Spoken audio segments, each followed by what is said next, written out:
Hi guys, and welcome to episode 3. Now, in the last episode we were talking more about general design tips. In this episode we're getting into the nitty gritty. Exciting stuff actually, talking about solar panels, cooling systems for your house, and then it does meander into like storage and home security. Not quite as interesting, but still important. And then it's going to go full circle to the paint reveal. The paint I use for this house. I haven't had to repaint this house in 17 years, and I will reveal the brand of paint that I use. Now, quick clue, the capital city where this paint company comes from is Oslo.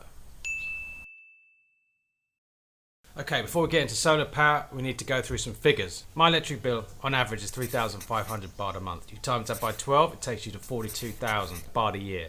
You times that by 20 or 20 years, it takes you to 840,000 baht. That's 27,000 US dollars, 21,000 pounds. Now you can build a new house for 21,000 pounds. It's a third of the cost of this house. Well, I did the maths. It blew my mind. Looking good, Bob.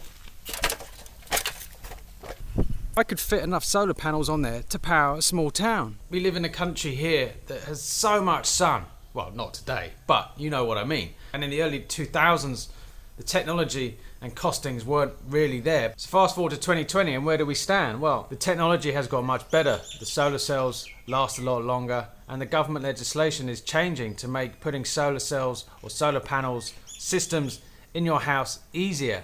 A subscriber of mine, Duncan, who's just gives great info, is going to install a solar system in his house, and he put me in touch with a Facebook group. It's run by a Norwegian guy who has a company that installs solar systems. So check this group out, because I believe in the next year or two it's going to become a lot more accessible. And you can contact Christian, ask questions. I did on Messenger. I was just interested in this topic.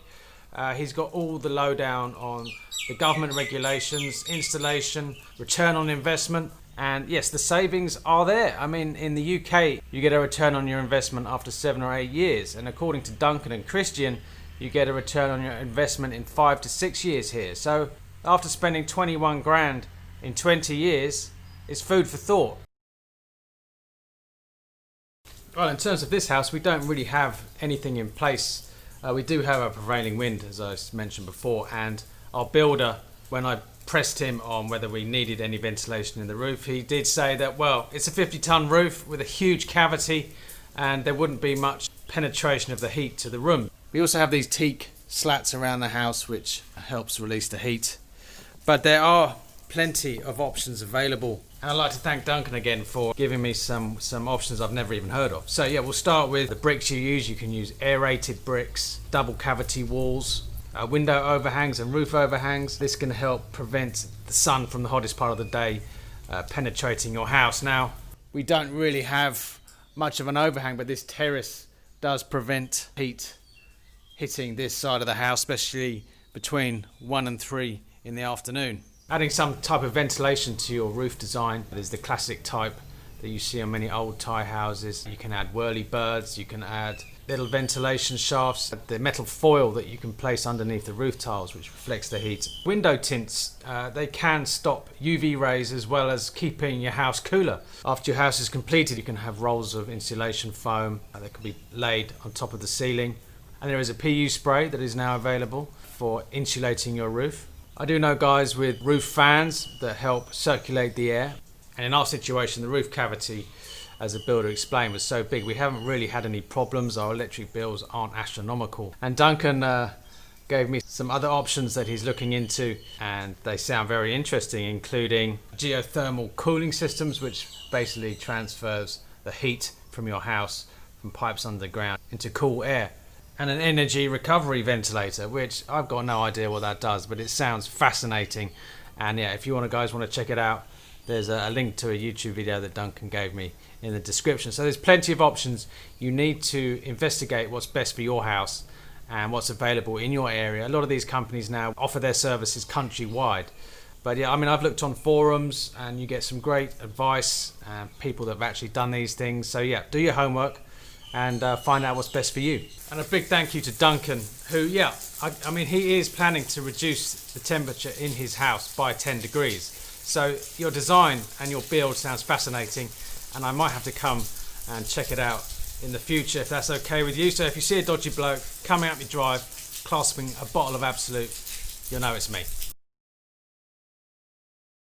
from geothermal cooling to storage. I know it's a bit of a letdown, but yes, it's still really important. And I kind of made a mess of it, to be honest. And if it wasn't for my wife and builder, it could have been a lot worse.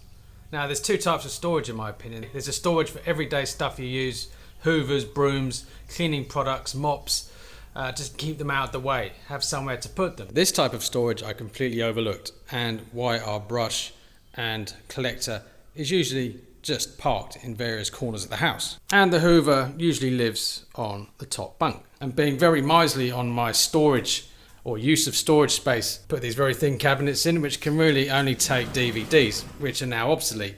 You can't put a mop or a hoover or anything in there.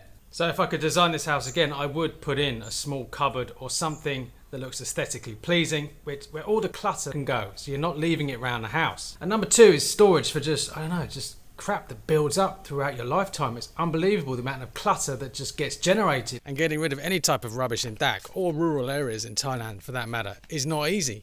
Not if you don't want to burn it. But my wife and builder foresaw this as a problem. So through these doors, running the whole length of the bedrooms and 4 meters wide, is a storage area. Now, it was built while the foundations were going down, and the builder put concrete beams across the top and then laid the concrete floor to the bedrooms above that. Now, it has to be said, most of my stuff gets chucked under there for some reason, and I end up on my hands and knees after a couple of beers trying to dig out a Miles Davis CD. But other than that, it's proved massively useful. So although it's not the most romantic part of designing, it's a very important practical part that you will later on down the line be grateful that you actually incorporated in your design. On this issue, I'm going to go through what I did, my thought processes, and how I made my family feel more safe and secure.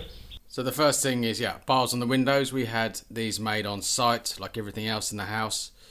And they do offer a level of protection, any opportunist wishing to break a window and come in. But my suggestion is that you get some kind of detachable bar for two reasons, really. First reason being that if there is any sort of fire or any type of incident where you can't get out of the bedroom, it's good to be able to open at least one of the bars, break a window and get out. Reason number two is cleaning them is an absolute nightmare, and it's very difficult to take the metal bars off because the screws are very close to the other parts of the metal frame. And instead of cleaning a window like this, you end up cleaning a window like this. But if you are putting bars on your windows, see if there's any detachable options. I mean, because some of these windows, to be honest with you, haven't been cleaned in 17 years because it's just too much of a pain. Now, when we came to the area about, 18, 19 years ago now, we were told I don't know if there were scaremongering stories about, dodgy Burmese workers that were stealing things and some sort of drug yabba factories in the villages. And my wife got concerned, and I got more concerned when I had to go back to the UK on occasion and leave my 5-foot wife and a newborn child in quite a nice looking house. So I actually came up with a type of panic room using fire bells that I bought from the building shop and just an alarm switch. So if there was any problems, you could lock yourself in a bedroom and trip the alarm, just basically creating a load of noise which intruders don't like. And we do have an orbitor that's just 100 meters away that has security guards there and some neighbours dotted around. It just made her feel more safe and secure, and myself as well when I'm in the UK. But we've never had to use it. We've never had any problems here, to be honest, touch wood. But you do need to take it into consideration. I'm not picking on Thailand. Crime goes on everywhere, and you do have to be aware of that. And of course, dogs. Yes, we had a great team. A Geo, a Dalmatian, a Bernard Cross and a German Shepherd. They were kind of feared, and they still are. People still ask me about them. You just need to be aware that it's not always fun and games here, and don't dwell on it too much, but just make sure your family's safe and you feel secure. Well, I popped down to the local Thai Wasadu here in Dak, and I was traversing the aisles looking for the winning paint. Now, it wasn't this one, and it certainly wasn't that one. So drum roll please. Yes, Jotun, or Jotan as they say in Thai. Can't go wrong with it. 17 years, we've had 44-degree heat, wet seasons, not a blemish. The only bits that have got a bit of paint coming off was when I was back in the UK, right at the end of the build. They'd run out of paint, and they used a cheaper paint. So around the path that surrounds the house, not the actual house itself, and the garage, I have to repaint. But the house itself, 17 years, still going.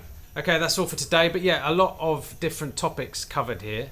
It's sort of quite random, but that's sort of the way this channel sort of goes anyway. But saying that, you should be taking on board as many options, opinions, viewpoints as possible, because believe me, you get one shot at this. So you need to get as much information as possible, dissect it and apply it to your design, your lifestyle, and what will ultimately be your dream home. There will be some more episodes coming up. I'm not sure in what order. I might do something else next, we'll see. And on that note, I'll say stay safe, stay well, and I'll see you in the next video.